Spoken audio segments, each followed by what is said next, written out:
ನಮಸ್ಕಾರ. ಈ ದಿನಕ್ಕೆ ಸ್ವಾಗತ. ನಾನು ಜಿಎಂ ಪವಿತ್ರ. ಮಂಡ್ಯ ಜಿಲ್ಲೆಯ ಶ್ರೀರಂಗಪಟ್ಟಣದ ಜಾಮಿಯಾ ಮಸೀದಿಯನ್ನ ವಿವಾದ ತಾಣವಾಗಿಸೋಕೆ ಕಳೆದ 2-3 ವರ್ಷಗಳಿಂದ ಸಂಘ ಪರಿವಾರ ಪ್ರಯತ್ನ ಮಾಡ್ತಾ ಇದೆ. ನಿರಂತರವಾಗಿ ಮಸೀದಿ ವಿಚಾರದಲ್ಲಿ ಗದ್ದಲಗಳನ್ನ ಸೃಷ್ಟಿಸ್ತಾ ಇದೆ.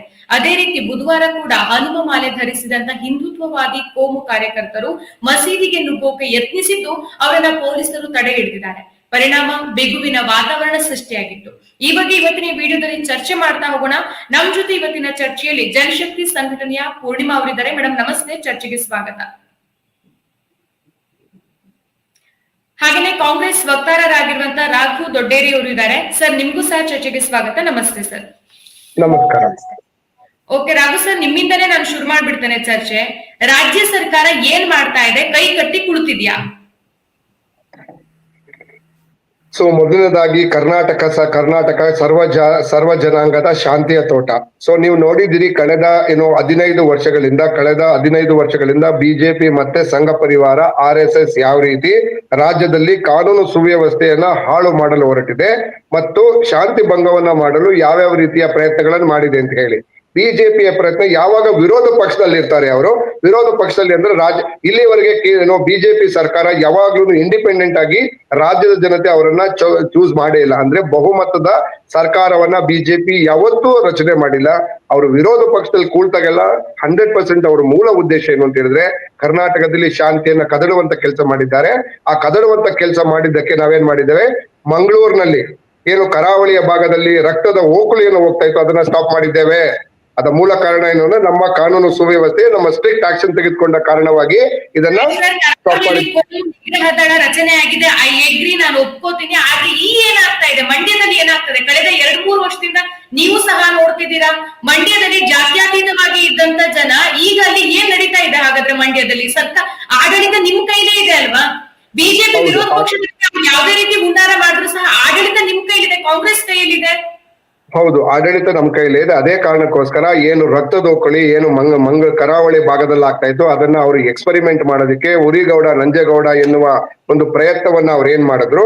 ಉರಿಗೌಡ ನಂಜೇಗೌಡರಕ್ಕೆ ಸ್ಟೋರಿಯನ್ನ ಯಾವಾಗ ರಿಜೆಕ್ಟ್ ಮಾಡಿದ ನಂತರ ಅವರು ಈ ರೀತಿಯಾದಂತ ಪ್ರಯತ್ನಗಳನ್ನ ಮಾಡ್ತಾನೆ ಇದ್ದಾರೆ. ಇದೇ ಫಸ್ಟ್ ಅಲ್ಲ. ಏನು ಭಾಗಧ್ವಜವನ್ನ ಏನು ಮಂಡ್ಯ ಇದರಲ್ಲಿ ಕೆರಗೋಡ್ನಲ್ಲಿ ಭಾಗಧ್ವಜ ವಿಚಾರ ಇರಬಹುದು, ಶ್ರೀರಂಗಪಟ್ಟಣದ ದೇವಸ್ಥಾನಕ್ಕೆ ಏನು ಮಸೀದಿಗೆ ಲಗ್ಗೆ ಹಾಕುವ ವಿಚಾರ ಇರಬಹುದು, ಮಂಡ್ಯವನ್ನ ಸೆಕೆಂಡ್ ಕರಾವಳಿಯ ಹಾಗೆ ಅವರು ಎಕ್ಸ್ಪರಿಮೆಂಟ್ ಮಾಡ್ಬೇಕು ಅಂತ ಪ್ರಯತ್ನವನ್ನ ಮಾಡ್ತಾ ಇದ್ದಾರೆ. ಅದನ್ನು ನಾವು ಹತ್ತಿಕ್ಕುವಂತ ಕೆಲಸವನ್ನು ಮಾಡಿದ್ದೇವೆ. ಇದಷ್ಟೇ ಅಲ್ಲ, ಮೊನ್ನೆ ಏನು ಗಣೇಶ ಹಬ್ಬದ ಟೈಮಲ್ಲಿ ನಡೆದಂತ ಗಲಾಟೆಗಳು ಇದೇ ಕಾರಣ. ನಾವು ಈಗ್ಲೂ ಹೇಳ್ತಾ ಇದ್ದೇವೆ, ಕಾರಣ ಏನು ಮೊನ್ನೆ ನಡೀತಲ್ಲ, ಏನು ಕೇಳ್ತಾ ಇದ್ರು ಗಣೇಶ ಇದನ್ನ ನಾವು ಯಾಕೆ ಡೈವರ್ಟ್ ಮಾಡ್ತೀವಿ ಅಂತ ಹೇಳಿ. ಬಿಜೆಪಿಯ ಮತ್ತೆ RSS ನ ಕಾರ್ಯಕರ್ತರುಗಳು ಯಾರಿದ್ದಾರೆ ಅವರ ಮೂಲ ಉದ್ದೇಶ ಏನು ಅಂತ ಹೇಳಿದ್ರೆ ಈ ರೀತಿಯ ಏನು ಪ್ರತಿಭಟನೆ ನಡೀತಕ್ಕಂತ ಸಂದರ್ಭದಲ್ಲಿ ಬೇಕಂತ ಅವರೇನೆ ಮಸೀದಿ ಮತ್ತೆ ದೇವಸ್ಥಾನಗಳ ಮೇಲೆ ಕಲ್ಲೆಸರೆ ಇವರು ಏನು ಬಿಜೆಪಿ ಕಾರ್ಯಕರ್ತರು ಮತ್ತೆ RSS ನ ಕಾರ್ಯಕರ್ತರು ಅವರೇ ಕಲ್ಲುಗಳನ್ನ ಎಸ್ತು ಅವರೇ ಗಲಾಟೆಯನ್ನ ಸೃಷ್ಟಿ ಮಾಡಿ ಹೇಗಾದ್ರೂ ಮಾಡಿ ಮಂಡ್ಯ ಶಾಂತಿಯ ಏನು ಸರ್ವ ಜನಾಂಗದ ಶಾಂತಿ ಬೀಡಾಗಿರ್ತಕ್ಕಂಥ ಕರ್ನಾಟಕವನ್ನ ಇವರು ರಣರಂಗ ಮಾಡ್ಬೇಕು, ಮಂಗಳೂರಿನ ರೀತಿ ಕರಾವಳಿಯ ರೀತಿ ಹಾಳು ಮಾಡ್ಬೇಕು ಅಂತ ಪ್ರಯತ್ನವನ್ನ ಏನ್ ಮಾಡ್ತಾ ಇದ್ದಾರೆ. ಅದು ಅವ್ರಿಗೆ ಫಲಿಸೋದಿಲ್ಲ. 100% ಇದು ಬಿಜೆಪಿ ಅವರ ಸತತವಾದಂತ ಏನು ಪ್ರಯತ್ನ ಮಾಡ್ತಾನೆ ಇದ್ದಾರೆ. ಇದು 5ರಿಂದ 6ನೇ ಪ್ರಯತ್ನ. Okay sir, thank you. Purnima madam, ಈಗ ಹಿಂದೂಗಳ ಒಂದು ಯಾತ್ರೆಯಲ್ಲಿ ಮುಸ್ಲಿಮರ ಮಸೀದಿಯೊಳಗೆ ನುಗ್ಗೋ ಪ್ರಯತ್ನ ಯಾಕೆ ಅಂತ ಅದನ್ನೇ ನಾವು ಪ್ರಶ್ನೆ ಮಾಡ್ಬೇಕು. ಈಗ ಹನುಮ ಮಾಲಾಧಾರಿಗಳು ಮಾಲೆಯನ್ನ ಹಾಕೊಂಡಿರುವಂತದ್ದು ಒಂದು ದೇವರ ದೇವಸ್ಥಾನಗಳಿಗೋಗಿ ಭಜನೆ ಮಾಡ್ಲಿಕ್ಕ, ಪ್ರತಿ ಸಲ ಹೋಗಿ ಮಸೀದಿಗಳ ಮುಂದೆ ನಿಂತ್ಕೊಂಡು ಪ್ರಚೋದನೆ ಕೊಡಿಸ್ಲಿಕ್ಕ ಅನ್ನುವಂಥದ್ದು ಪ್ರಶ್ನೆ ನಮ್ಗೆ ಯಾವಾಗ್ಲೂ ಬರ್ತಾ ಇರುತ್ತೆ. ಸೊ ಈ ಮಂಡ್ಯದಲ್ಲಿ ಈ ಒಂದು RSS ಬಜರಂಗ ದಳದ ಈ ಆಟ ಶುರುವಾಗಿರುವಂತದ್ದು ಹುರಿಗೌಡ ನಂಜೇಗೌಡ ಟಾಪಿಕ್ ಇಂದ ಪ್ರಾರಂಭ ಆಗಿರುವಂತ ಕತೆ, ಅದು ಎಲ್ರಿಗೂ ಗೊತ್ತಿರುವಂತದ್ದು. ಆ ಸಂದರ್ಭದಲ್ಲಿ ಇಲ್ಲಿರುವಂತವ್ರು ಎಲ್ರನ್ನೂ ಕೂಡ ಒಕ್ಕಲಿಗ ಸಮುದಾಯದ ಹುರಿಗೌಡ ಮತ್ತು ನಂಜೇಗೌಡ ಅನ್ನುವಂತ ಟಾಪಿಕ್ ಅನ್ನ ತಂದು ಟಿಪ್ಪುವನ್ನ ಕೊಂದಂತವ್ರು ಅವರು ವೀರರು ಅಂತ ಹೇಳಿ ಬಿಂಬಿಸೋದಿಕ್ಕೆ ಹೊರಟ್ರು. ಸೊ ಆ ಸಂದರ್ಭದಲ್ಲಿಯೂ ಕೂಡ ಅದಕ್ಕೆ ಒಂದು ದೊಡ್ಡ ಮಟ್ಟದ ಪ್ರತಿರೋಧ ಬಂತು. ಅದು ಬಂದಿದ್ದು ಪ್ರಗತಿಪರ ಚಿಂತಕರು ಮತ್ತು ಹೋರಾಟಗಾರರಿಂದ. ಅವತ್ತು ಅದನ್ನ ಹಿಮ್ಮೆಟ್ಟಿಸಿದ್ದು ಯಾವುದೇ ಸರ್ಕಾರಗಳಲ್ಲ. ಖಂಡಿತವಾಗ್ಲೂ ಇಲ್ಲಿರುವಂತಹ ಪ್ರಗತಿಪರರು, ಹೋರಾಟಗಾರರು, ಚಿಂತಕರು ಸರಿಯಾಗಿರುವಂತ ತಿರುಗೇಟನ್ನ ಕೊಟ್ಟು, ಹಾಗಾದ್ರೆ ಒಕ್ಕಲಿಗ ಸಮುದಾಯ ಟಿಪ್ಪು ಸುಲ್ತಾನ್ನ ಕೊಲ್ತು ಅನ್ನುವಂತಹ ಇದನ್ನ ನೀವು ಕೊಡೋದಾಯ್ತು ಅಂತಂದ್ರೆ ಹಾಗಾದ್ರೆ ಯಾರ ಜೊತೆ ಕೈ ಜೋಡಿಸಿದ್ರು ಒಕ್ಕಲಿಗ ಸಮುದಾಯ? ಬ್ರಿಟಿಷರ ಜೊತೆ ಸೇರ್ಕೊಂಡು ಟಿಪ್ಪು ಸುಲ್ತಾನನ ಕೊಂದ್ರು ಅಂತಂದ್ರೆ ಒಂದು ಮೀರ್ಸಾತ ಕೆಲಸ ಅಲ್ವಾ ಅದು? ನೀವು ಯಾವ ರೀತಿ ಬಿಂಬಿಸೋದಕ್ಕೆ ಹೊರಟಿದ್ದೀರಿ ಅಂತ ಅನ್ನುವಂತ ಪ್ರಶ್ನೆಗಳ ಮುಖಾಂತರ ದೊಡ್ಡ ಹೋರಾಟವನ್ನ ರೂಪಿಸಿ ಆ ಒಂದು ಟಾಪಿಕ್ ಅನ್ನ ಹಿಮ್ಮೆಟ್ಟಿಸಲಾಯಿತು. ಸೊ ಅದಾದ ನಂತರದಲ್ಲಿ ನಾವು ನಿರಂತರವಾಗಿ ನೋಡ್ತಾ ಬರ್ತಾ ಇದೀವಿ. ಇಲ್ಲಿ ಹನುಮ ಮಾಲೆ ಇರ್ಬೋದು ಅಥವಾ ಗಣಪತಿ ಉತ್ಸವಗಳಿರ್ಬೋದು, ಈ ದೇವರು ಅನ್ನುವಂತ ಟಾಪಿಕ್ ಅನ್ನು ಇಟ್ಕೊಂಡು ಪದೇ ಪದೇ RSS, ಬಜರಂಗ ದಳ, ಸಂಘ ಪರಿವಾರದವರು ಒಂದು ಮಂಡ್ಯವನ್ನ ಮತ್ತೆ ಇದು ಮಂಗಳೂರು ಮಾಡ್ಲಿಕ್ಕೆ ಹೊರಟಿದ್ದಾರೆ. ಜೊತೆಗೆ ಪ್ರತಿ ಸಲ ನಾವು ನೋಡ್ಬೋದು, ಹಿಂದೆನೂ ಕೂಡ ಮುತಾಲಿಕ್ ಅನ್ನುವಂಥವ್ರು ಇದೇ ಶ್ರೀರಂಗಪಟ್ಟಣದ ಉತ್ಸವ ಸಂದರ್ಭದಲ್ಲಿ ಬಂದಂತ ಇದರಲ್ಲಿ ಅವರು ದೇವರ ವಿಚಾರಗಳನ್ನ, ಭಕ್ತಿ ವಿಚಾರಗಳನ್ನ ಭಕ್ತಾದಿಗಳಿಗೆ ಹೇಳೋದ್ರ ಬದಲಿಗೆ ಆ ಸಂದರ್ಭದಲ್ಲೂ ಕೂಡ ಅವ್ರು ಟಾರ್ಗೆಟ್ ಮಾಡಿದ್ದೇನು, ಮುಸಲ್ಮಾನ ಹೆಣ್ಮಕ್ಳುಗಳಿಗೆ ಪರ್ಮನೆಂಟ್ ಗಂಡಂದಿರನ್ನ ನಾವು ಕೊಡ್ತೀವಿ ಅನ್ನುವಂತ ವಿವಾದಾತ್ಮಕ ಹೇಳಿಕೆಯನ್ನ ಕೊಟ್ರು. ಸೊ ಇದು ಮೊದಲನೇ ಸಲದಲ್ಲ ಈ ತರ ಮಾಡ್ತಾ ಬರ್ತಾ ಇರೋದು. ಇವರು ಪ್ರತಿ ಸಲವೂ ಇಂಥದನ್ನ ಮಾಡ್ತಾ ಬರ್ತಾನೆ ಇದಾರೆ. ನಾವು ಇಂಥವ್ರಿಗೆ ಕಡಿವಾಣ ಹಾಕಬೇಕು, ಇಲ್ಲಿಗೆ ಪ್ರವೇಶ ಕೊಡೋದಕ್ಕೆ ನಿಷಿದ್ಧ ಹೇರಬೇಕು ಅಂತ ಹೇಳಿ ಇಲ್ಲೆಲ್ಲಿ ಜಿಲ್ಲಾಡಳಿತ ಇರಬಹುದು, ಪೊಲೀಸ್ ಇಲಾಖೆ ಇರಬಹುದು ಮತ್ತು ಸರ್ಕಾರ ಇರಬಹುದು, ಅವ್ರಗಳ ಮೇಲೆ ಒತ್ತಡವನ್ನ ಹೇರ್ತಾನೆ ಬರ್ತಾ ಇದೀವಿ. ಕಳೆದ ಸಲ ಮದ್ದೂರಲ್ಲಿ ಏನಾಯ್ತು, ಗಣಪತಿ ಉತ್ಸವ ಅನ್ನೋದನ್ನ ಇಟ್ಕೊಂಡು ಮತ್ತೆ ಅದನ್ನ ತಗೊಂಡೋಗಿ ಮಸೀದಿ ಮುಂದೆ ಕುಣಿಯೋದಕ್ಕೆ ಅವಕಾಶ ಕೊಟ್ಟು ದೊಡ್ಡ ಗಲಾಟೆ ದೊಂಬಿನೇ ಎದೊಳಿಸ್ಬಿಟ್ರು. ಇವತ್ತು ದೇವರು ಮತ್ತು ಧರ್ಮದ ಹೆಸರಲ್ಲಿ ಮಂಡ್ಯದ ಯುವ ಜನತೆಯನ್ನ ಒಂದು ರಣರಂಗಕ್ಕೆ ಇಳಿಸಿ ಅವರ ಸಮಾಧಿಯ ಮೇಲೆ ಇವರು ರಾಜಕಾರಣ ಮಾಡ್ಲಿಕ್ಕೆ ಬರ್ತಿರೋದು ಕ್ಲಿಯರ್ ಕಟ್ ಆಗಿದೆ. ಆದ್ರೆ ಇದನ್ನ ಎದುರಿಸೋದ್ರಲ್ಲಿ ಇವತ್ತು ಕಾಂಗ್ರೆಸ್ ಪಕ್ಷವು ಕೂಡ ನಿಜವಾಗ್ಲೂ ಕೂಡ ಒಂದು ವೈಫಲ್ಯವನ್ನ ತೋರ್ತಾ ಇದೆ ಅನ್ನೋದನ್ನ ಈಗಷ್ಟೇ ನೋಡಬಹುದು. ಗೃಹ ಸಚಿವರಾಗಿರುವಂತ ಪರಮೇಶ್ವರ್ ಅವ್ರ ಹೇಳಿಕೆ ಏನ್ ಕೊಡ್ತಾ ಇದಾರೆ, ಮಸೀದಿ ಮುಂದೆ ಒಡೆ ಕುತ್ಕೊಂಡು ಪ್ರತಿ ಸಲ ಅವರು ಭಜನೆ ಮಾಡೋದು ಒಂದು ವಾಡಿಕೆ, ಆ ಕಾರಣಕ್ಕೋಸ್ಕರ ಅವರೆಲ್ಲ ಮಸೀದಿ ಮುಂದೆ ಹೋಗಿ ಕುತ್ಕೊಂಡು ಭಜನೆ ಮಾಡಿದ್ರು, ಅಲ್ಲಿ ಯಾವುದೇ ತರದ ಗಲಭೆ ಆಗ್ಲಿಲ್ಲ, ಅದನ್ನ ಪೊಲೀಸ್ನವ್ರು ಕಳಿಸಿದ್ರು ಅನ್ನುವಂತ ಹೇಳಿಕೆಯನ್ನು ಕೊಡ್ತಾರೆ. ಇದು ಇವರು ಸಮರ್ಥನೆ ಮಾಡ್ತಾ ಕೊಡ್ತಿರೋದಾ ಅಥವಾ ತಮ್ಮ ಕೈಲಿ ಅವ್ರನ್ನ ಹಿಮ್ಮೆಡ್ಸಕ್ ಆಗ್ತಾ ಇಲ್ಲ ಅನ್ನುವಂತಹ ನಾನು ಮತ್ತೆ ನಿಮ್ಗೆ ಮಾತಾಡಿಸ್ತೇನೆ ಸರ್. ಈಗ ದೊಡ್ಡೇರಿ ಹನುಮ ಜಯಂತಿ ಯಾತ್ರೆಗೆ ಪೊಲೀಸ್ ಬಿಗಿ ಭದ್ರತೆಯನ್ನ ವಹಿಸಿದ್ರೂ ಸಹ ಈ ಘಟನೆ ಹೇಗ್ ನಡೀತು ನೋಡಿ? ಅವರು ಬಿಜೆಪಿಯವರು ಮತ್ತೆ ಸಂಘ ಪರಿವಾರದ RSS ನ ಕಾರ್ಯಕರ್ತರ ಮೂಲ ಉದ್ದೇಶ ಏನು ಅಂತ ಹೇಳಿದ್ರೆ, ಹೇಗಾದ್ರೂ ಮಾಡಿ ಹೇಗೆ ಬಿಜೆಪಿ ತನ್ನ 7 ಸ್ಥಾನಗಳನ್ನ ಕಳೆದ 5-6 ಚುನಾವಣೆಗಳಿಂದ ಬಿಜೆಪಿಯಲ್ಲಿ 1 ಸ್ಥಾನವನ್ನು ಗೆಲ್ತಾ ಇರಲಿಲ್ಲ. ಕಳೆದ ಬಾರಿ ಮಾತ್ರ ನಾರಾಯಣಗೌಡ ಅವರ ವೈಯಕ್ತಿಕ ವರ್ಚಸ್ಸಿಂದ 1 ಸೀಟನ್ನ ಗೆದ್ದಿದ್ದನ್ನ ನಾವು ನೋಡಿದ್ದೇವೆ. ಹೇಗಾದ್ರೂ ಮಾಡಿ ಮಂಡ್ಯವನ್ನ ರಣರಂಗ ಮಾಡಿ ಮಂಡ್ಯದ ಜನರು ನೆಮ್ಮದಿಯಿಂದ ಇರ್ತಕ್ಕಂತ ಅಲ್ಲಿ ಒಂದು ಮಾಫಿಯಾ ಗ್ಯಾಂಗು ಸೆಟ್ಲ್ ಆಗಿದೆ. ಒಂದು ಮಾಫಿಯಾ ಗ್ಯಾಂಗ್ ಏನ್ ಮಾಡ್ತಾ ಇದೆ, ಅವರ ಮೂಲ ಉದ್ದೇಶ ಏನು ಅಂತಂದ್ರೆ ಕರ್ನಾಟಕವನ್ನ ಹೊಡೆದು ಆಳ್ಬೇಕು, ಕರ್ನಾಟಕವನ್ನ ಡಿವೈಡ್ ಮಾಡ್ಬೇಕು ಅನ್ನೋ ಒಂದು ಮಾಫಿಯಾ ಗ್ಯಾಂಗು ಮಂಡ್ಯದಲ್ಲಿ ಸೆಟ್ಲ್ ಆಗಿದೆ. ಅದನ್ನ ಹತ್ತಿಕ್ಕುವಂತ ಕೆಲಸ ನಾವು ಆಲ್ರೆಡಿ ಮಾಡ್ತಾ ಇದ್ದೇವೆ. ಅದು ಅವ್ರು ಮಾಡ್ತಾ ಇರ್ತಕ್ಕಂತ ಮಾಫಿಯಾ ಇದೆ, ಗಲಾಟೆ ಮಾಡುವ ಗ್ಯಾಂಗು. ಈ ಗಲಾಟೆ ಮಾಡುವ ಗ್ಯಾಂಗು ನಾವು ಆಲ್ರೆಡಿ ಐಡೆಂಟಿಫೈ ಮಾಡಿದ್ವಿ, ಯಾರು ಇವ್ರ ಹಿಂದೆ ಬಿದ್ದಿದ್ದಾರೆ, ಇವ್ರಿಗೆ ಹಣ ಎಲ್ಲಿಂದ ಬರ್ತಾ ಇದೆ, ಇವರ ಮೂಲ ಉದ್ದೇಶ ಏನು, ಇವರ ಯಾವ ರೀತಿ ಇವರ ಮೋಡಸ್ ಆಫ್ ಆಪರೆಂಡಿ ಏನು ಅಂತ ಹೇಳಿ ಅಷ್ಟು ಕೆಲಸಗಳನ್ನ ನಾವು ಆಲ್ರೆಡಿ ಸ್ಟಡಿ ಮಾಡಿದ್ದೇವೆ, ಇಟ್ಕೊಂಡಿದ್ದೇವೆ. ಆದ್ರೆ ಏನು ನಿನ್ನೆ ನಡೆದಿರ್ತಕ್ಕಂಥ ಘಟನೆ ವಿಚಾರವಾಗಿ ಅವರ ಮೂಲ ಉದ್ದೇಶ ಏನು ಅಂತಂದ್ರೆ ಇದು ಜಸ್ಟ್ ಒಂದು ಬಿಗಿನಿಂಗ್ ಅಷ್ಟೇನೆ. ಅವರು ಹೇಗೆ ಲಾಸ್ಟ್ ಟೈಮು ದೇವಸ್ಥಾನಗಳಲ್ಲಿ, ಹಬ್ಬಗಳಲ್ಲಿ, ಜಾತ್ರೆಗಳಲ್ಲಿ ಮುಸಲ್ಮಾನರನ್ನ ಮತ್ತೆ ಅದು ಅಲ್ಪಸಂಖ್ಯಾತರನ್ನ ನೀವು ಪೂಜೆ ವ್ಯಾಪಾರ ಮಾಡಕ್ ಬಿಡಬಾರ್ದು, ಈ ಉರಿಗೌಡ ನಂಜೇಗೌಡ ಹಿಜಾಬು ಈ ರೀತಿಯಾದಂತ ಒಂದು ಪ್ರಯತ್ನವನ್ನ 100% ಪ್ರಯತ್ನವನ್ನ ಮಾಡ್ತಾನೆ ಇದ್ರು ಕೂಡ ರಾಜ್ಯದ ಜನತೆ ಅವರನ್ನ ತಿರಸ್ಕಾರ ಮಾಡ್ತಾನೆ ಇದ್ದಾರೆ, ಅವರನ್ನ ರಿಜೆಕ್ಟ್ ಮಾಡ್ತಾನೆ ಇದ್ದಾರೆ. ಕಳೆದ 1994ರವರೆಗೆ ಮಸೀದಿ ಮತ್ತು ಮಂದಿರದ ವಿವಾದ ಇದೆ ಅಂತ ಸರ್ಕಾರದ ಗಮನಕ್ಕಿದೆ. ಈ ಗಮನಕ್ಕಿದ್ದಾಗ್ಲೂ ಸಹ ಸರ್ಕಾರ ಇಂಥ ಸೂಕ್ಷ್ಮ ವಿಚಾರಗಳನ್ನ ಯಾಕೆ ನಿರ್ಲಕ್ಷ್ಯ ಮಾಡ್ತಾ ಇದೆ? ಇದು ನಿರ್ಲಕ್ಷ್ಯ ಮಾಡಿದ್ದಲ್ಲ, ನಮ್ಮ ಇಂಟೆಲಿಜೆನ್ಸ್ ಮುಖಾಂತರ ನಮಗೆ ಬಂದಿರ್ತಕ್ಕಂಥ ಮಾಹಿತಿ ಇವರು ಮೂಲ ಗಲಾಟೆ ಮಾಡ್ತಾರೆ ಅಂತ ಗೊತ್ತಿದ್ರಿಂದಾನೆ ಇದನ್ನ ಈ ಮಟ್ಟಕ್ಕೆ ತಡೆಯೋಕಾಗ್ತಾ ಇತ್ತು. ಇಲ್ಲ ಅಂತ ಹೇಳಿದ್ರೆ ದೊಡ್ಡ ಗಲಭೆಗಳು ಏನು ನಮ್ಮ ಇದರಲ್ಲಿ ನಾಗಮಂಗಲದಲ್ಲಿ ಗಲಾಟೆಗಳಾಯ್ತು, ಇಲ್ಲಿ ಮದ್ದೂರಲ್ಲಿ ಗಲಾಟೆ ಇತ್ತು, ಆ ರೀತಿಯಾದಂತ ದೊಡ್ಡ ಗಲಾಟೆಯನ್ನು ಮಾಡುವಂತ ಹುನ್ನಾರವನ್ನ ಇವ್ರು ಪ್ಲಾನ್ ಮಾಡ್ಕೊಂಡಿದ್ರು. ಅದನ್ನ ಹತ್ತಿಕ್ಕುವಂತ ಕೆಲಸವನ್ನ ಮಾಡಿದ್ದೇವೆ. ಸೊ ಇನ್ ಕೇಸ್ ನಮ್ಮ ಡಿಪಾರ್ಟ್ಮೆಂಟ್, ಗೃಹ ಇಲಾಖೆ ಮತ್ತು ಗೃಹ ಸಚಿವರು ಅದನ್ನ ಎಚ್ಚರಿಕೆ ವಹಿಸಿಲ್ಲ ಅಂದಿದ್ರೆ ರಕ್ತದ ಓಕುಳಿಯಲ್ಲಿ ಕಾವೇರಿ ನೀರಲ್ಲಿ ರಕ್ತ ಹರಿತಿತ್ತು. ಅಷ್ಟು ಒಂದು ಲಾಂಗ್ ಸ್ಟೇಟ್ಮೆಂಟ್ ಅನ್ನ ಒಪ್ಕೋತೀರಾ? ಅಲ್ಲಿ ಯಾವುದೇ ಗಲಾಟೆ ನಡೀಲಿಲ್ಲ, ಅವರು ಕೇವಲ ಭಜನೆ ಮಾಡ್ತಾ ಇದ್ರು ಅನ್ನೋದನ್ನ ನೋಡಿ. ಅಲ್ಲಿ ಕಾರ್ಯಕರ್ತರು ಬರ್ತಕ್ಕಂಥ ಕಾರ್ಯಕರ್ತರಲ್ಲಿ 100% ಅಲ್ಲಿ ಬರ್ತಕ್ಕಂಥ ಗಲಭೆ ಸೃಷ್ಟಿ ಮಾಡ್ಬೇಕು ಅಂತ ಬರೋರಲ್ಲ. ಅದರಲ್ಲಿ ಎಲ್ಲ 100% ಹಿಂದೂಗಳು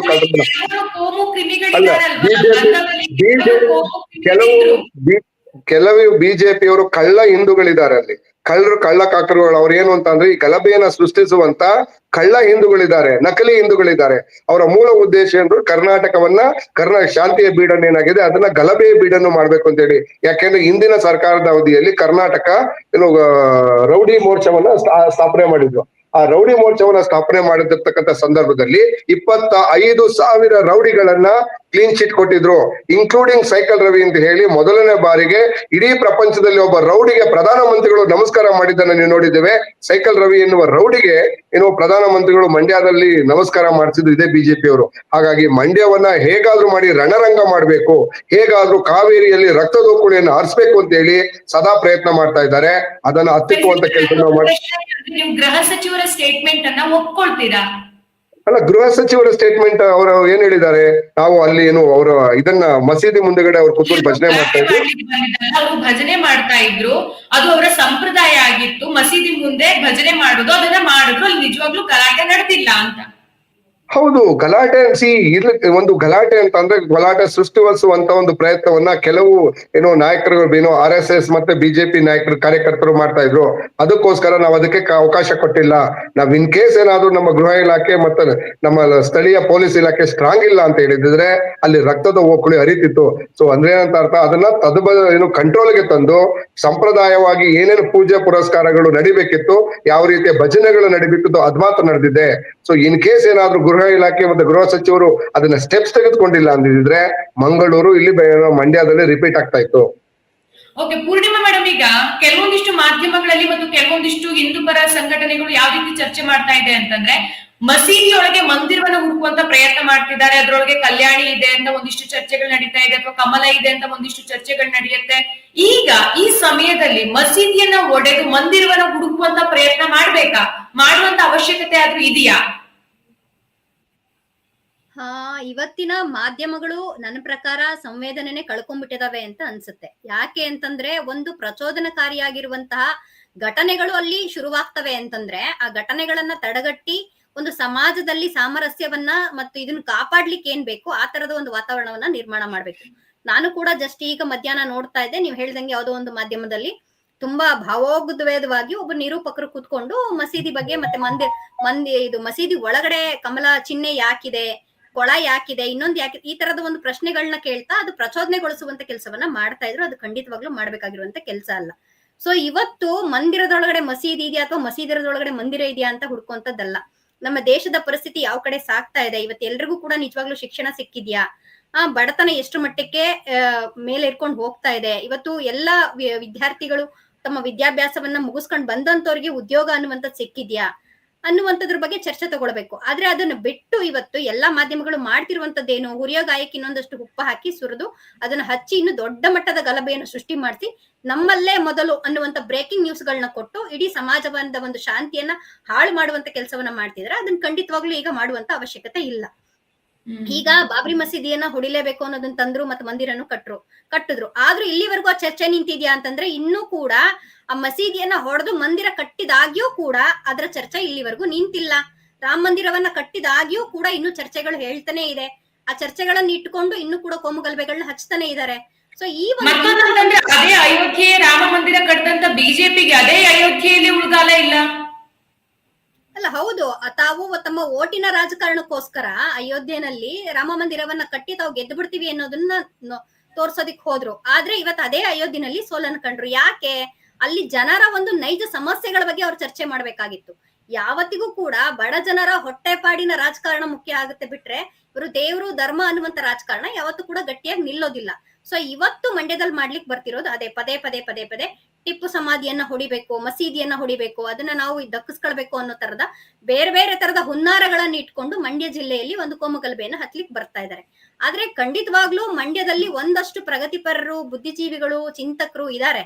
ಹಾಗಾಗಿ ಅವರ ಒಂದು ಪ್ರತಿ ಸಲದ ಒಂದು ಹುನ್ನಾರವನ್ನು ಕೂಡ ಫೇಲ್ಯೂರ್ ಮಾಡ್ತಾ ಬಯಲ್ಗೊಳಿಸ್ತಾನೆ ಬರ್ತಾ ಇದ್ದಾರೆ. ಆದ್ರೆ ತುಂಬಾ ದಿನ ನಡೆಯುತ್ತಾ ಅಂದ್ರೆ ತುಂಬಾ ದಿನ ನಡೆಯೋದಿಲ್ಲ. ಇವತ್ತು ನಾವು ನೋಡಬಹುದು, ಶ್ರೀರಂಗಪಟ್ಟಣದಲ್ಲಿ ಹನುಮ ಯಾತ್ರೆನಲ್ಲಿ ತೊಡಗಿಸ್ಕೊಂಡಿದ್ದಂತಾನೆ ಪುಟ್ಟ ಮಕ್ಕಳುಗಳು, ಅವರೆಲ್ಲರೂ ಕೂಡ ಸುಮಾರು 10ರಿಂದ 12, 13 ವರ್ಷದ ಮಕ್ಕಳುಗಳು. ಆ ಮಕ್ಕಳುಗಳ ತಲೆನಲ್ಲಿ ಏನ್ ತುಂಬ್ತಾ ಇದಾರೆ ಇವ್ರು? ಹಾಗಾದ್ರೆ ಶಿಕ್ಷಣದ ಬಗ್ಗೆ ಅವ್ರಿಗೆ ಹೆಚ್ಚಿನ ಹರಿವನ್ನ ಕೊಡ್ಬೇಕಾಗಿತ್ತು, ಅವರ ಉಜ್ವಲವಾಗಿರುವಂತ ಭವಿಷ್ಯದ ಬಗ್ಗೆ ಯೋಚನೆ ಮಾಡ್ಬೇಕಾಗಿತ್ತು. ಆದ್ರೆ ಅಷ್ಟು ಎಳೆಯ ವಯಸ್ಸಿನ ಮಕ್ಕಳ ಮನಸ್ಸಿನಲ್ಲಿ ಮಂದಿರನ ಮಸೀದಿನ ಅನ್ನೋ ತರದ ಒಂದು ದ್ವೇಷವನ್ನ ತುಂಬಿ ನಾವು ಮಸೀದಿಯನ್ನ ಹೊಡಿತೀವಿ, ಮಂದಿರವನ್ನ ಕಟ್ತೀವಿ ಅನ್ನೋ ತರದ ಒಂದು ಘೋಷಣೆಗಳನ್ನ ಕೇಳ್ತಾ ಇದೀವಿ ನಾವು. ಇವತ್ತು ಅಲ್ಲಿ ಬಂದಿರುವಂತವ್ರು ಎಲ್ರು ಕೂಡ ಹನುಮನ್ ಮೇಲಿನ ಭಕ್ತಿಯಿಂದಾನೇ ಬಂದಿರ್ಬೋದು. ಆದ್ರೆ ಭಕ್ತಿಯನ್ನ ಇವ್ರು ಯಾವ ರೀತಿಯಾಗಿ ರಾಜಕಾರಣಕ್ಕೆ ಅದನ್ನ ಒಂದು ಧಾಳವಾಗಿ ಬಳಸ್ಕೊಳ್ತಾ ಇದಾರೆ. ಹಂಗ್ ನೋಡಿದ್ರೆ ಇವತ್ತು ಅಲ್ಲಿ ಬಂದಿರುವಂತ ಎಲ್ಲ ಭಕ್ತಾದಿಗಳಿಗೆ ಖಂಡಿತವಾಗ್ಲೂ ಇರೋದಕ್ಕೊಂದ್ ಒಳ್ಳೆ ವಾಸ ಮಾಡ್ಲಿಕ್ಕೆ ಒಂದ್ ಒಳ್ಳೆ ಮನೆ ಇರೋದಿಲ್ಲ, ಉಳುಮೆ ಮಾಡ್ಲಿಕ್ಕೆ ಒಂದ್ ಅರ್ಧ ಎಕರೆ ಭೂಮಿ ಇರಲ್ಲ, ಅವ್ರ ಹತ್ರ ಕೆಲಸ ಮಾಡ್ಲಿಕ್ಕೆ ಒಂದ್ ಒಳ್ಳೆ ಉದ್ಯೋಗ ಇರಲ್ಲ. ಅವ್ರ ಮನೆಗಳ ಪರಿಸ್ಥಿತಿ ಹೋಗಿ ನೋಡಿದ್ರೆ ವಯಸ್ಸಾಗಿರುವಂತ ತಂದೆ ತಾಯಿಗಳು ದುಡ್ದು ಇವ್ರಿಗೆ ಅನ್ನ ಹಾಕ್ಬೇಕಾಗಿರುವಂತ ಪರಿಸ್ಥಿತಿ ಇರುತ್ತೆ. ಸೊ ಇಂತ ಕೆಟ್ಟ ಪರಿಸ್ಥಿತಿ ಇರುವಂತ ಯುವ ಜನತೆಯನ್ನ ಅವರ ನಿಜವಾದ ನೈಜ ಬದುಕಿನ ಚಿತ್ರಣ ಏನಿದೆ ಅನ್ನೋದನ್ನ ಅರ್ಥ ಮಾಡಿಸಿ ಅವ್ರನ್ನ ಒಂದು ಬೇರೆ ದಿಕ್ಕಕ್ಕೆ ಕರ್ಕೊಂಡು ಹೋಗ್ಬೇಕಾಗಿರುವಂತವ್ರು ಇವತ್ತು ಮಸೀದಿ ಮಂದಿರ ಅನ್ನೋ ಇದ್ರೊಳಗಡೆ ಅವ್ರ ಇಡೀ ಭವಿಷ್ಯವನ್ನ ಕೊಲಾಪ್ಸ್ ಮಾಡಿ ಅದ್ರ ಮೇಲೆ ಇವ್ರು ರಾಜಕಾರಣ ಮಾಡ್ಲಿಕ್ಕೆ ಬರ್ತಾ ಇದಾರೆ. ಸೊ ಇದನ್ನ ಯುವ ಜನತೆಯು ಕೂಡ ಅರ್ಥ ಮಾಡ್ಕೊಳ್ಬೇಕು. ಇವಾಗ ಮಂದಿರ ಮಸೀದಿಯ ಚರ್ಚೆ ಅಲ್ಲ, ಯಾವುದೇ ಮಾಧ್ಯಮಗಳು ಕೂಡ ಖಂಡಿತವಾಗ್ಲೂ ಈ ತರದ ಕೆಲಸವನ್ನ ಮಾಡಬಾರದು. ಮಂದಿರದೊಳಗಡೆ ಮಸೀದಿ ಇದೆಯಾ ಅಥವಾ ಮಸೀದಿ ಒಳಗಡೆ ಮಂದಿರ ಇದೆಯಾ ಅನ್ನೋದು ಹುಡುಕುವಂತ ಅವಶ್ಯಕತೆ ಇಲ್ಲ.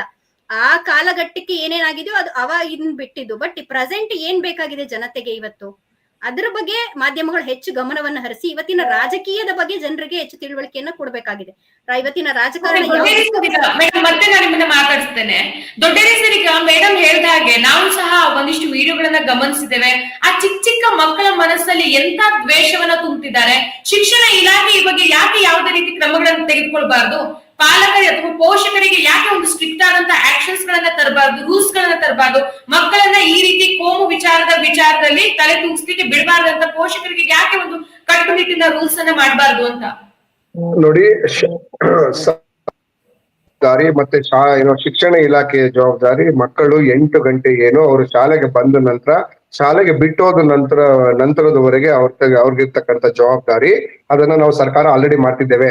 ಸೊ ಮಕ್ಕಳುಗಳನ್ನ ಹೊರಗಡೆ ಅವರು ಇತ್ತೀಚೆಗೆ ಏನ್ ಮಾಡ್ತಾ ಇದಾರೆ, ಬಿಜೆಪಿ ಮತ್ತೆ RSS ಅವರು ಒಂದು ಸಣ್ಣ ಮಕ್ಕಳುಗಳಿಗೆ ಸ್ವಲ್ಪ ದುಡ್ಡು ಕೊಟ್ಬಿಟ್ಟು ಬನ್ನಿ ನೀವು ಪ್ರೊಟೆಸ್ಟ್ ಅಲ್ಲಿ ಮತ್ತೆ ಪ್ರೊಸೆಷನ್ ಅಲ್ಲಿ ಬನ್ನಿ ಭಾಗಿಯಾಗಿ ಅಂತ ಹೇಳಿ ಪುಟ್ಟ ಮಕ್ಕಳುಗಳನ್ನ, ಅದು ಶಾಲಾ ಕಾಲೇಜುಗಳಿಗೆ ಹೋಗ್ತಕ್ಕಂಥ ಮಕ್ಕಳುಗಳನ್ನ ಉಪಯೋಗಿಸ್ಕೊತಾ ಇದ್ದಾರೆ. ಆದ್ರೆ ಆಕ್ಷನ್ ಏನಾಗ್ತದೆ, ನಾವು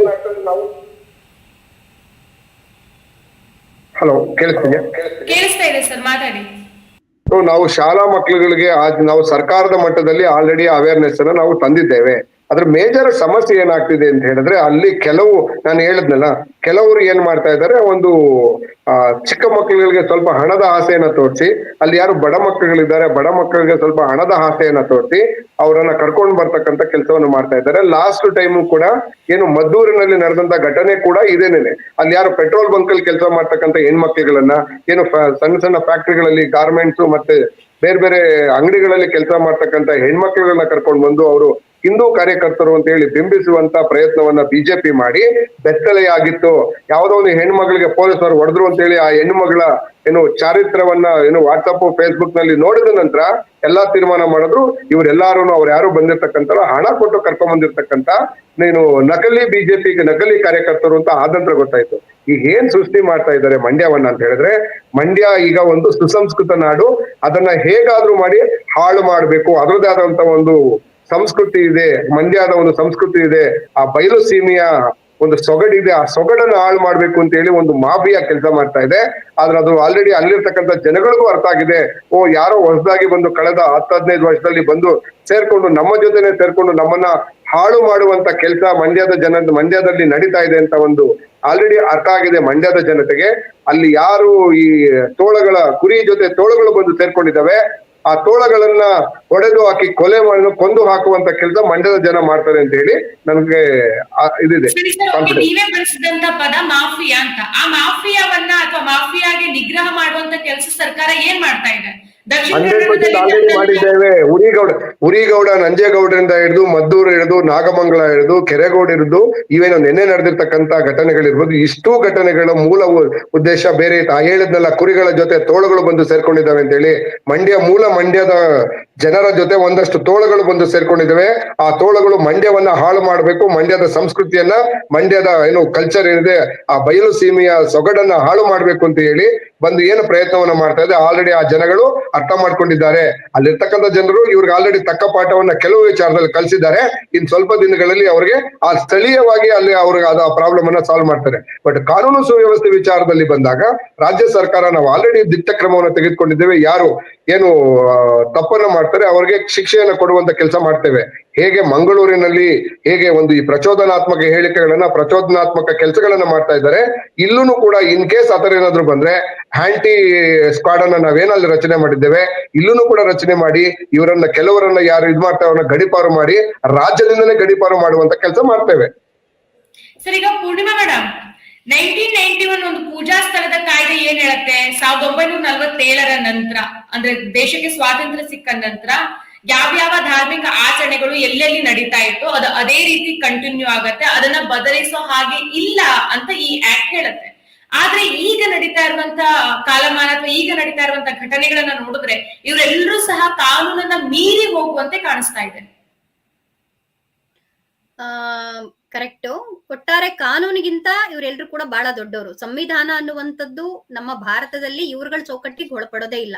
ಇವ್ರಿಗೆ ಮಾತ್ರ ಪ್ರತ್ಯೇಕವಾಗಿರುವಂತಹ ಸಂವಿಧಾನ, ಪ್ರತ್ಯೇಕವಾಗಿ ಇವ್ರಿಗೆ ಬೇಕಾಗಿರುವಂತಹ ಕಾನೂನನ್ನ ಇವ್ರು ಮಾಡ್ಕೊಳ್ತಾ ಇದ್ದಾರೆ. ಸೊ ಇವತ್ತು ಮಂದಿರ ಇರ್ಬೋದು, ಮಸೀದಿ ಇರ್ಬೋದು, ಹೊಡೆಯೋದು ಕಟ್ಟೋದು ಅದು ಒಂದು ಭಕ್ತಿಯನ್ನ ತೋರಿಸ್ಕೊಳ್ಲಿಕ್ ಮಾತ್ರ ಅಲ್ಲ. ಅವರು ಯಾವುದೇ ಮಂದಿರಗಳನ್ನ ಹೊಡೆಯೋದು ಅಥವಾ ಮಸೀದಿಗಳನ್ನ ಹೊಡೆದು ಕಟ್ಟುವಂತ ಹುನ್ನಾರ ಏನು ಅಂತಂದ್ರೆ ತಮ್ಮ ರಾಜಕೀಯ ಬೇಳೆಯನ್ನ ಬೇಯಿಸ್ಕೊಳ್ಬೇಕು. ಆ ಒಂದೇ ಕಾರಣದಿಂದಾಗಿ ಈ ಕಾನೂನನ್ನ ಉಲ್ಲಂಘನೆ ಮಾಡಿ ಜನರನ್ನ ಒಂದು ಧಾರ್ಮಿಕ ಭಾವನೆಗಳನ್ನ ಒಂದು ಕೋಮುವಾದದ ಒಂದು ಇದು ಹಿನ್ನೆಲೆಯಲ್ಲಿ ಬಳಕೆ ಮಾಡಿಕೊಂಡು ತಮ್ಮ ರಾಜಕಾರಣದ ಅಡಿಪಾಯವನ್ನ ಗಟ್ಟಿ ಮಾಡ್ಕೊಳ್ಬೇಕು ಅನ್ನುವಂತ ಉದ್ದೇಶದಿಂದ ಕಾನೂನನ್ನ ಉಲ್ಲಂಘನೆ ಮಾಡ್ತಾನೆ ಇವತ್ತು ಎಲ್ಲ ಬೇಕಾದ್ರೂ ಮಂದಿರಗಳನ್ನ ಹೊಡಿಬಹುದು, ಎಲ್ಲ ಬೇಕಾದ್ರೂ ಮಸೀದಿಗಳನ್ನ ಹೊಡಿಬಹುದು, ಕಟ್ಟಬಹುದು ಅನ್ನೋದು. ಈಗ ಹಂಗ್ ನೋಡೋದಾಯ್ತು ಅಂತಂದ್ರೆ ಮಂದಿರಗಳ ಮೇಲೆ ಅಷ್ಟೊಂದು ಭಕ್ತಿ ಅನ್ನೋದು ಇದ್ದಿದ್ರೆ, ಇದೇ RSS ಬಜರಂಗ ದಳ ಇರ್ಬೋದು, ಬಿಜೆಪಿ ಇರ್ಬೋದು, ಇವ್ರುಗಳಿಗೆ ದೆಹಲಿನಲ್ಲಿ ಈಗ 800 ವರ್ಷದ ಒಂದು ಹಳೆಯ ಸನಾತನ ದೇವಸ್ಥಾನವನ್ನ RSS ಕಚೇರಿ ಆವರಣಕ್ಕೋಸ್ಕರನೇ ಹೊಡೆದಾಕಿದ್ದಾರೆ. 1400 ವರ್ಷ ಆಯ್ತಾ, ಹರಿದಾಡ್ತಿದೆ. ಹಂಗಿದ್ರೆ ಅದು ಭಕ್ತಿಯ ಒಂದು ಸಂಕೇತ ಅಲ್ವಾ? ಮತ್ತೆ ಅದನ್ನ ಯಾಕೆ ಕುಡಿಬೇಕಿತ್ತು? ಇದು ಇವರ ಒಂದು ರಾಜಕಾರಣದ ಹುನ್ನಾರ.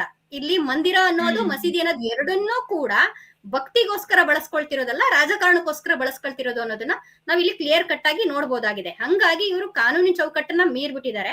ಜೊತೆಗೆ ಕಾಂಗ್ರೆಸ್ ಸರ್ಕಾರವೂ ಕೂಡ ಅದನ್ನ ತಡಿಲಿಕ್ಕೆ ವಿಫಲ ಆಗ್ತಾ ಇದೆ ಅಂತಾನೆ ನಾವು ಹೇಳ್ಬೋದು. ಕಾಂಗ್ರೆಸ್ನೊಳಗಡೆ ಇರುವಂತಹ ಇವತ್ತು ದೊಡ್ಡ ದೊಡ್ಡ ಹುದ್ದೆನಲ್ಲಿ ಕೂತ್ಕೊಂಡಿರುವಂತ ಶಾಸಕರು, ಸಂಸದರು ಕೂಡ ಒಂದು ಸಂಸತ್ ಒಳಗಡೆ ಇವತ್ತು RSS ನ ಒಂದು ಮಂತ್ರವನ್ನ ಪಠನ ಮಾಡ್ತಾರೆ ಅಂತಂದ್ರೆ ಇಲ್ಲಿ ಯಾರು ಕೂಡ ಹೊರತಲ್ಲ. ತಮ್ಮ ರಾಜಕಾರಣಕ್ಕೆ ಮಂದಿರನ, ಮಸೀದಿಯನ್ನ ಮತ್ತು ಅಲ್ಲಿ ಬರುವಂತ ಮಂತ್ರೋದ್ದೇಶಗಳನ್ನ ತಮ್ಮ ರಾಜಕೀಯ ದಾಳಕ್ಕೆ ಬಳಸ್ಕೊಂಡು ತಮ್ಮ ಬೇಳೆಕಾಳನ್ನ ಬೆಳೆಸ್ಕೊಳ್ಳೋದಿಕ್ಕೆ ಇದೆಲ್ಲವನ್ನು ಕೂಡ ಒಂದು ದಾಳ ಮಾಡ್ಕೊಂಡಿದ್ದಾರೆ. ರಾಜ್ಯ ಸರ್ಕಾರ ಯಾಕೆ ವಿಫಲ ಆಗ್ತಿದೆ ಅಂತಂದ್ರೆ ರಾಜ್ಯ ಸರ್ಕಾರದಲ್ಲಿರೋರು ಎಲ್ಲರೂ ಸಹ ಬ್ರೇಕ್ಫಾಸ್ಟ್ ಮಾಡೋದ್ರಲ್ಲಿ ಬಿಸಿ ಇದ್ದಾರೆ ಬಹುಶಃ. ದಯವಿಟ್ಟು ಏನು ಅನ್ವಾಂಟೆಡ್ ವಿಚಾರಗಳನ್ನ ಚರ್ಚೆ ಮಾಡಬೇಡಿ. ಯಾಕೆಂದ್ರೆ ಒಂದು ನಿಮಿಷ ನೋಡಿ, ಸರ್ಕಾರವನ್ನ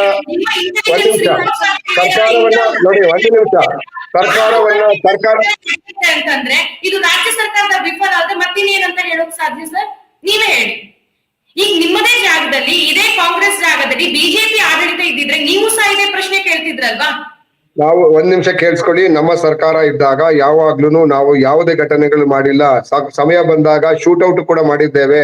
ರಾಜ್ಯ ಸರ್ಕಾರ ಯಾರು ಏನು ಕಾನೂನು ಸುವ್ಯವಸ್ಥೆನ ಕೈಗೆತ್ಕೊಳ್ತಾರೆ ಅವರ ವಿರುದ್ಧ ಶೂಟ್ ಅಂಡ್ ಸೈಟ್ ಆರ್ಡರ್ ಕೊಡೋದಕ್ಕೆ ಎದುರ್ಕೊಳ್ಳೋದಿಲ್ಲ. ರಾಜ್ಯ ಸರ್ಕಾರ ಯಾರು ಈ ಮಾಫಿಯಾಗಳಿದ್ದಾರೆ, ರಾಜ್ಯವನ್ನ ಏನು ಗೂಂಡಾ ನಾಡು ಬಿಜೆಪಿ ಮಾಡಿದಂತ ಏನು ಕರ್ನಾಟಕವನ್ನು ಗಂಧದ ನಾಡು, ಶಾಂತಿಯ ಬೀಡು ಇದ್ದುದನ್ನ ಏನು ಗಾಂಜಾ ನಾಡು, ಗೂಂಡಾ ಬೀಡು ಮಾಡಿದ್ದನ್ನ ನಾವು ಎಂದಿಗೂ ಸಹಿಸೋದಿಲ್ಲ, ಅದನ್ನ ಮಾಡಕ್ಕೂ ಬಿಡೋದಿಲ್ಲ. ರಾಜ್ಯ ಸರ್ಕಾರದ ಜವಾಬ್ದಾರಿಯ ಬಗ್ಗೆ ನಾವು ಬೇರೆ ಹೇಳ್ಕೊಳ್ಳೋ ಅವಶ್ಯಕತೆ ಇಲ್ಲ. ನಾವು ಆಲ್ರೆಡಿ ಹೇಳಿದ್ದೇನೆ, ಈ ಏನು ತೋಳುಗಳು ಬಂದು ಮಂಡ್ಯದಲ್ಲಿ ಸೇರ್ಕೊಂಡು ಅವ್ರು ಯಾರು ಮಂಡ್ಯದವರಲ್ಲ.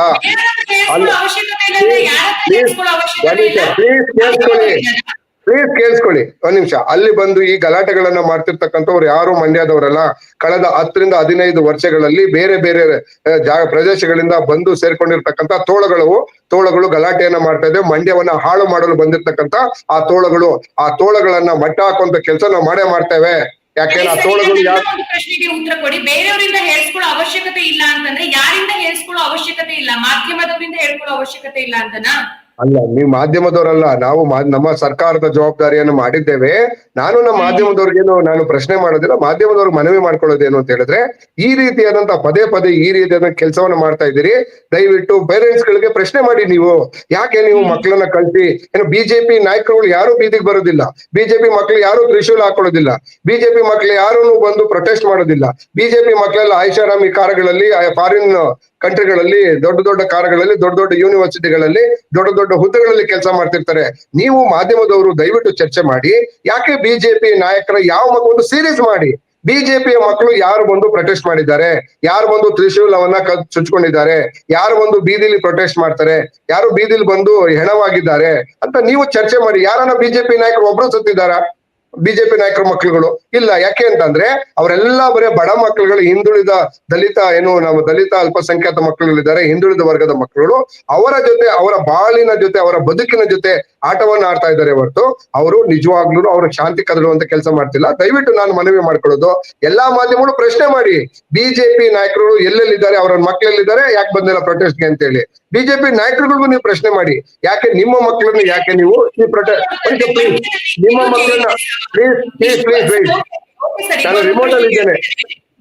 ವಿರೋಧ ಪಕ್ಷದ ಅಂತ ಹೇಳ್ಕೊಂಡಿತ್ತು, ಜೆಡಿಎಸ್ ಇಷ್ಟು ವರ್ಷ ಸೆಕ್ಯುಲರ್ ಅಂತ ಹೇಳ್ಕೊಂಡಿತ್ತು, ಅದೇ ರೀತಿ ನಡ್ಕೊಂಡಿತ್ತು ಕೂಡ. ಅದ್ರ ಜೊತೆಗೆ ಕುಮಾರಸ್ವಾಮಿ ಅವರು ಸಹ ಅದೇ ಹಾದಿಯಲ್ಲಿ ನಡ್ಕೊಂಡು ಬಂದಿದ್ರು. ಯಾವುದೇ ರೀತಿ ಕೋಮುವಾದಿ ಹೇಳಿಕೆಗಳಿಗೆ ಅವರು ಯಾವುದೇ ರೀತಿ ಅಷ್ಟು ಸೊಪ್ಪು ಹಾಕ್ತಾ ಇರಲಿಲ್ಲ. ಆದ್ರೆ ಯಾವಾಗ ಮೈತ್ರಿ ಮಾಡ್ಕೊಳ್ಳುತ್ತೋ ಈಗ ಬಿಜೆಪಿ ಜೊತೆಗೆ ಜೆಡಿಎಸ್ ಕೂಡ ಸೇರ್ಕೊಂಡಂತೆ ಕಾಣಿಸ್ತಾ ಇದೆ. ಹೌದು, ಬಿಜೆಪಿಗೆ ಮೂಲ ಕುಮ್ಮಕ್ಕು ಕೊಡ್ತಿರ್ತಕ್ಕಂಥವ್ರೆ ಕುಮಾರಸ್ವಾಮಿ ಅಂಡ್ ಗ್ಯಾಂಗ್ ಅವರು.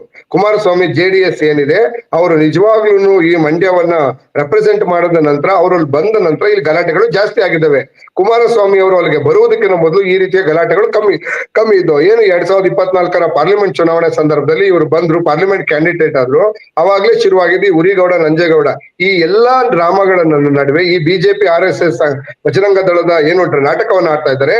ಇದ್ರ ಎಲ್ಲಾ ಹಿಂದೆಗಡೆ ಜೆಡಿಎಸ್ ಮತ್ತೆ ಬಿಜೆಪಿಯ ಒಳ ಒಪ್ಪಂದಗಳಿದೆ, ಅದು ಮೂಲ ಕಾರಣ. ಸೊ 100% ನಾನು ಏನ್ ಹೇಳ್ತಾ ಇದ್ದೀನಿ, ಏನು ಮಂಡ್ಯದಲ್ಲಿ ಮತ್ತೆ ರಾಜ್ಯದಂತ ಬೇರೆ ಬೇರೆ ತೋಳಗಳು ಬಂದು ಎಲ್ಲಿ ಸೇರ್ಕೊಂಡಿದಾವೆ, ಆ ತೋಳಗಳನ್ನ ಮಟ್ಟ ಹಾಕುವಂತ ಕೆಲಸ ರಾಜ್ಯ ಸರ್ಕಾರ ಮಾಡೇ ಮಾಡುತ್ತೆ. ಓಕೆ, ಪೂರ್ಣಿಮಾ ಮೇಡಮ್, ಈಗ ದಕ್ಷಿಣ ಕನ್ನಡದಲ್ಲಿ ಹೇಗೆ ಕೋಮು ನಿಗ್ರಹ ದಳವನ್ನ ಮಾಡಿದಾರೋ ಅದೇ ರೀತಿ ಮಂಡ್ಯದಲ್ಲೂ ಸಹ ಒಂದು ಕೋಮು ನಿಗ್ರಹ ದಳವನ್ನ ಮಾಡ್ಬೇಕಾದಂತ ಪರಿಸ್ಥಿತಿ ಬಂದಿದ್ಯಾ ಅಂತ. ಮೇಡಮ್, ನಿಮ್ ವಾಯ್ಸ್ ಕೇಳಿಸ್ತಾ ಇಲ್ಲ, ಮ್ಯೂಟ್ ಆಗಿದೆ. ಹಾ, ಮಾತಾಡಿ ಮೇಡಮ್. ಕೇಳಿಸ್ತಿದ್ಯಾ? ಹಾ, ಮಾತಾಡಿ. ಈಗ ನಾವು ಸುಮಾರು 4-5 ವರ್ಷಗಳಿಂದ ನೋಡ್ಕೊಂಡ್ ಬರ್ತಿರುವಂತ ಎಲ್ಲ ಘಟನೆಗಳನ್ನ ಆಧರಿಸಿ ನೋಡೋದಾಯ್ತು ಅಂದ್ರೆ ಇಲ್ಲಿ ಕೂಡ ಕೋಮು ನಿಗ್ರಹ ದಳವನ್ನ ರಚನೆ ಮಾಡುವಂತ ತುರ್ತು ಅಗತ್ಯ ಖಂಡಿತವಾಗ್ಲೂ ಇದೆ. ಸೊ ಇದನ್ನ ಮತ್ತು ಬೆಸ್ಟ್ ಅಂತ ಅನ್ಸುತ್ತೆ. ಸರಿ, ಬಹುಶಃ ಇಡೀ ಕರ್ನಾಟಕದಲ್ಲಿ ಮಾಡಿದ್ರೆ ಮತ್ತು ಬೆಸ್ಟ್ ಅಂತ ಅನ್ಸುತ್ತೆ ಅಂತ. ಮಂಡ್ಯ ಜಿಲ್ಲೆಗೆ ಮಾತ್ರ ಸೀಮಿತ ಮಾಡೋದು ಬೇಡ, ಇದನ್ನ ಇಡೀ ಕರ್ನಾಟಕ ರಾಜ್ಯಾದ್ಯಂತ ಎಲ್ಲ ಕಡೆಯೂ ಕೂಡ ಇದನ್ನ ಮಾಡ್ಬೇಕು ಅನ್ನೋದು ಒಂದು. ಜೊತೆಗೆ ಮಂಡ್ಯದಲ್ಲಿರ್ಲಿ ಮತ್ತೆ ಬೇರೆ ಕಡೆ ಇರ್ಲಿ, ಇಲ್ಲಿ ವ್ಯವಸ್ಥೆ ಹೇಗಾಗೋಗಿದೆ ಅಂತಂದ್ರೆ, ಇಲ್ಲಿ ಹೋರಾಟಗಾರರು ಇಂತಹ ಒಂದು ಕೋಮು ಪ್ರಚೋದನೆಯ ಈ ತರದ ಘಟನೆಗಳ ವಿರುದ್ಧ ಹೋರಾಟ ಮಾಡ್ತಾರೆ ಅಂತಂದ್ರೆ ಅಂತವ್ರಿಗೆ ಪರ್ಮಿಷನ್ ಸಿಗಲ್ಲ. ಅದಕ್ಕೆ ಮಂಡ್ಯ ಜಿಲ್ಲೆನೆ ನಾನು ಉದಾಹರಣೆ ಕೊಡ್ತೀವಿ. ಈಗಷ್ಟೇ ಹೇಳಿದ್ರು ಕಾಂಗ್ರೆಸ್ ಸರ್ಕಾರ ನಮ್ಮ ಜವಾಬ್ದಾರಿಯನ್ನ ನಾವು ಖಂಡಿತವಾಗ್ಲೂ ನಿಭಾಯಿಸೋದ್ರಲ್ಲಿ ಮುಂದಿದೆ, ಅದನ್ನ ನಾವು ಮಾಡ್ತೀವಿ ಅಂತ ಹೇಳಿ. ಆದ್ರೆ ಕಳೆದ ಬಾರಿ ಇದೇ ಮದ್ದೂರ್ನಲ್ಲಿ ಗಣೇಶ ಉತ್ಸವ ನಡೆದಂತ ಸಂದರ್ಭದಲ್ಲಿ ದೊಡ್ಡ ಮಟ್ಟದ ಗಲಭೆ ಸೃಷ್ಟಿಯಾಯಿತು. ಅದಾದ ಒಂದು 10-15 ದಿನಕ್ಕೆ ಎಲ್ಲರೂ ಜೊತೆ ಸೇರ್ಕೊಂಡು ಒಂದು ಸಾಮರಸ್ಯ ಯಾತ್ರೆಯನ್ನ ನಾವು ಮಾಡ್ತೀವಿ ಅಂತ ಹೇಳಿ ಇಲ್ಲಿರುವಂತ ಪ್ರಗತಿಪರ ಹೋರಾಟಗಾರರು ಕೋಮು ಗಲಭೆಯನ್ನ ಹರಡೋದಕ್ಕಲ್ಲ, ಅವರು ಕೋಮು ಗಲಭೆಯನ್ನ ಬಿತ್ತಿರೋದ್ರ ವಿರುದ್ಧವಾಗಿ ಒಂದು ಸಾಮರಸ್ಯ ಸಂದೇಶವನ್ನ ನಾವು ಸಮಾಜಕ್ಕೆ ಕೊಡ್ತೀವಿ ಅಂತ ಹೋಗಿ ಕೇಳಿದ್ರೆ ಪರ್ಮಿಷನ್ ಸಿಗ್ಲಿಲ್ಲ ಹೋರಾಟಗಾರರಿಗೆ. ಇಲ್ಲಿ ಪೊಲೀಸ್ ವ್ಯವಸ್ಥೆಯು ಕೂಡ ಯಾರ ಪರವಾಗಿ ಕೆಲಸ ಮಾಡ್ತಾ ಇದೆ? ಹಾಗಾದ್ರೆ ಇವತ್ತು ಪುಟ್ಟ ಮಕ್ಕಳನ್ನ ಇವತ್ತು ಹನುಮ ಮಾಲೆ ಹಾಕಿಸ್ಕೊಂಡು ಅಥವಾ ಗಣಪತಿ ಕೂರಿಸಿದ ಸಂದರ್ಭದಲ್ಲಿ ಡಿಜೆ ಹಾಕ್ಸಿ ಕುಣಿಯೋದಕ್ ಬಿಟ್ಟು ಪ್ರಚೋದನೆ ಮಾಡ್ತಿದ್ದಾರೆ ಅಂದ್ರೆ ಅವರ ಪೇರೆಂಟ್ಸ್ ಗಳಿಗೆ ಇದನ್ನ ಹೇಳಬೇಕು ಅನ್ನುವಂತ ಮಾತುಗಳು ಬರ್ತವೆ. ಆದ್ರೆ ಇಲ್ಲಿ ಪೊಲೀಸ್ ಇಲಾಖೆಯ ಕರ್ತವ್ಯ ಏನಿದೆ?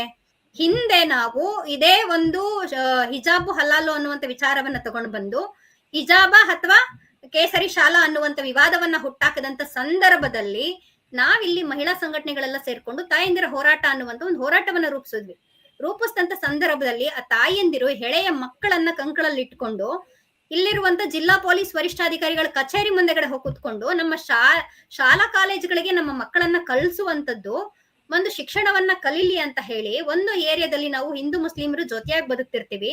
ಆದ್ರೆ ನಾಳೆ ಬೆಳಗ್ಗೆ ಎದ್ರೆ ನಮ್ಮ ಪಕ್ಕದ ಮನೆಯವರೇ ನಮ್ಗೆ ವೈರಿ ಅನ್ನೋ ತರದ ವಾತಾವರಣ ಸೃಷ್ಟಿ ಆಗ್ತಾ ಇದೆ.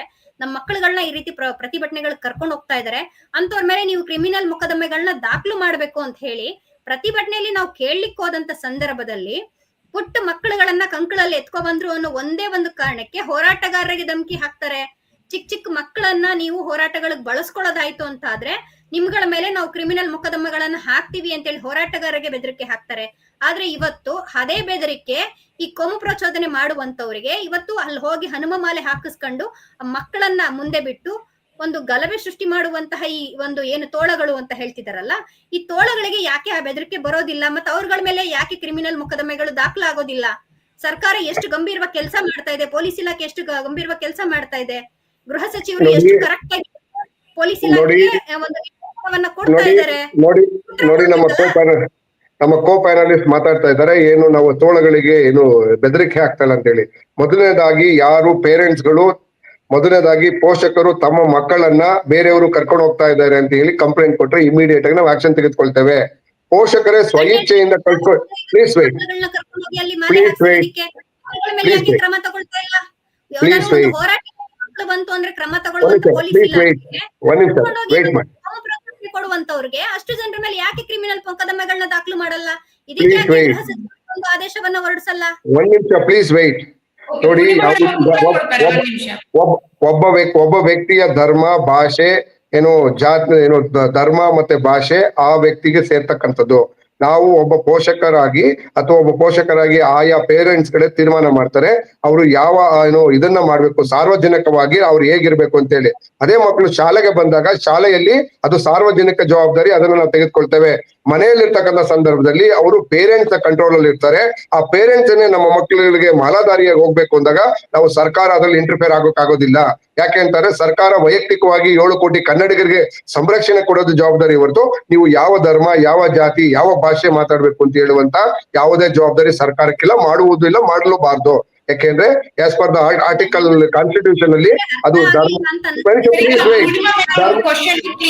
ಪೂರ್ಣಿಮಾ ಮೇಡಮ್ ಕ್ವಶನ್ ಕ್ಲಿಯರ್ ಇದೆ. ಅವ್ರು ಏನ್ ಹೇಳ್ತಿದ್ದಾರೆ ಅಂತಂದ್ರೆ, ನಾವು ಹೋರಾಟಕ್ಕೆ ಏನಾದ್ರು ಮಕ್ಕಳ ಜೊತೆ ಹೋದಾಗ ಪೊಲೀಸರು ಅದಕ್ಕೆ ಅವಕಾಶ ಮಾಡಿಕೊಡೋದಿಲ್ಲ ಹೇಳ್ತಾರೆ. ಆದ್ರೆ ಈ ಘಟನೆಯಲ್ಲಿ ಯಾಕೆ ಆ ರೀತಿ ಪೊಲೀಸರು ಮುಂದಾಳತ್ವವನ್ನ ವಹಿಸ್ತಾ ಇಲ್ಲ?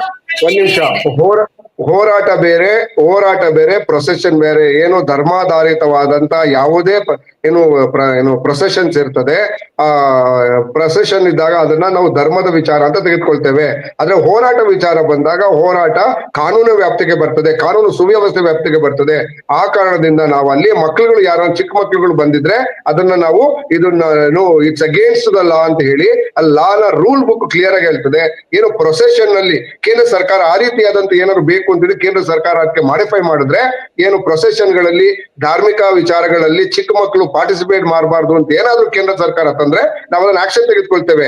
ಆಸ್ ಆಫ್ ನಾವು ಈಗಿರ್ತಕ್ಕಂಥ ಕಾನೂನಿನಲ್ಲಿ, ಕೇಂದ್ರ ಸರ್ಕಾರದ ಕಾನೂನಿನಲ್ಲಿ ಆ ರೀತಿಯಾದಂತ ಯಾವುದೇ ಕಟ್ಟಣ ಇದು ರಿಸ್ಟ್ರಿಕ್ಷನ್ಸ್ ಇಲ್ಲದೆ ಇರೋದ್ರಿಂದ ನಾವು ಯಾವುದೇ ಈ ಧರ್ಮದ ಈ ರೀತಿಯ ವಿಚಾರಗಳಲ್ಲಿ ಚಿಕ್ಕ ಮಕ್ಕಳು ಪಾಲ್ಗೊಳ್ಳಬಾರದು ಅಂತ ಯಾವುದೇ ರಿಸ್ಟ್ರಿಕ್ಷನ್ ಇಲ್ಲದೆ ಇರೋದ್ರಿಂದ ನಾವು ಅದನ್ನ ರೆಸ್ಟ್ರಿಕ್ಟ್ ಮಾಡಕ್ ಬರೋದಿಲ್ಲ. ಆದ್ರೆ ಕಾನೂನಿನ ವಿಚಾರದಲ್ಲಿ ಹೋರಾಟದ ಸಮಯದಲ್ಲಿ ಚಿಕ್ಕ ಮಕ್ಕಳು ಪಾರ್ಟಿಸಿಪೇಟ್ ಮಾಡಿದ್ರೆ ಅದನ್ನ ತೆಗೆದು ಎತ್ತಿಕ್ಕಿ ಅಂತ ಹೇಳಿ ಕಾನೂನಿನಲ್ಲಿ ಹೇಳ್ತದೆ. ಹಾಗಾಗಿ ನಾವು ಕಾನೂನನ್ನ ಪಾಲನೆ ಮಾಡ್ಬೇಕು. ನಾನು ನಿಮಗ್ ಪ್ರಶ್ನೆ ಮಾಡ್ತಕ್ಕಂಥ ಪ್ರಶ್ನೆ ಅನ್ನೋದಕ್ಕಿಂತ ನಿಮಗ್ ಸಜೆಷನ್ ಹೇಳೋದು, ದಯವಿಟ್ಟು ತಾವೆಲ್ಲ ಕೇಂದ್ರ ಸರ್ಕಾರಕ್ಕೆ ಡಿಮ್ಯಾಂಡ್ ಮಾಡ್ಕೊಳ್ಳಿ, 18 ವರ್ಷದಿಂದ ಚಿಕ್ಕ ಮಕ್ಕಳು, ಶಾಲಾ ಮಕ್ಕಳುಗಳು ಈ ರೀತಿಯಾದಂತಹ ಮಾಲಾಧಾರಿತ ಅಥವಾ ಏನೋ ಧರ್ಮದ ಯಾವುದೇ ಧರ್ಮ ಆಗ್ಲಿ, ಈ ಧರ್ಮದ ವಿಚಾರದಲ್ಲಿ ಚಿಕ್ಕ ಮಕ್ಕಳು ಪಾರ್ಟಿಸಿಪೇಟ್ ಮಾಡಿದಾಗ ಒಂದು ರಿಸ್ಟ್ರಿಕ್ಷನ್ ಅಂತ ನಿಂತು ಒಂದು ಕಾನೂನನ್ನ ಮಾಡಕ್ಕೆ ಡಿಮ್ಯಾಂಡ್ ಮಾಡಿ, ನಾವು ನಿಮ್ಗೆ ಸಪೋರ್ಟ್ ಮಾಡ್ತೇವೆ.